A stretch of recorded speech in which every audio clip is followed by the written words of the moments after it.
Hello, what's up po sa inyong lahat mga idol? Happy Monday po sa lahat. At nandito tayo ngayon, syempre papasok na ng trabaho. Nandito tayo ngayon sa EDSA, corner Ayala Avenue. At syempre hintayin lang natin yung stoplight. Kakaliwa po tayo dyan papuntang Ayala Ave para makapasok kasi going to Bill Air Makati ako. Kaya kakaliwa tayo dyan sa Ayala. Ayan na, nakaduna po tayo ngayon mga idol. So ride safe po tayong lahat sa mga biyahe natin. At ngayon lang tayo nakapag-vlog ulit. Pasensya na po at ngayon lang tayo nakapag-video ulit dito sa kalsada. Ayan, so syempre ayan medyo traffic dito ngayon mga idol. Kasi hindi natin alam kung bakit. At ayan na nga ayan, may nagkukumpulan na mga enforcer sa may bandang right side. At ayan nga po, nakikita po natin ngayon na may nakahiga na tao. Ayan si kuya nakahiga na aksidente siguro sa kanyang motor na sinasakyan. Ayan, nakahiga pa si kuya doon mga idol. At ayan po ay grabe. So bakit ganito? Parang nilakihan nila yung bike lane. So ayan ang lawak na ng bike lane dito ngayon sa Ayala mga idol. So ito kasi yung isang guhit na to, ito yung daanan ng mga motor dati. Ngayon syempre dito tayo sa may bawal tayo pumasok dyan. Maraming nanguhuli dito ng mga nakamotor pag dumaan ka sa bike lane. Ayan, grabe, sobrang lawak na ng bike lane talaga. Kasya na yung truck dumaan dyan sa loob Tapos kami na mga nakamotor, yan, nandito kami nakipagsiksikan sa mga 4 wheels dito sa gilid din.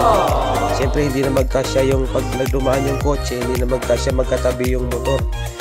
Grabe naman, so parang tinanggal na talaga kami ng karapatan dito na dumaan yata sa Ayala. Parang wala na bang karapatan na dumaan dito yung mga motor kasi wala talagang linya para sa motor dito kahit saan. Ayan so parang ang gusto na lang siguro nilang dumaan dito mga 4 wheels na lang at saka mga bike. Kasi grabe yung bike lane kahit yung bus kasya dyan sa loob dumaan Ang lawak na ng bike lane, so hindi natin alam kung bakit ganun yung ginawa nila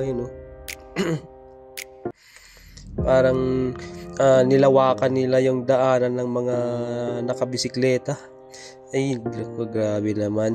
Nagbabayad din naman kami ng registration, kaming mga nakamotor. Pero bakit ganun? Parang tinanggal na tayo ng karapatan dito mga idol Tayong mga nakamotor. Siyempre traffic kasi nga maliit na nga lang yung daanan. At bawal naman tayong dumaan dyan sa loob Ayan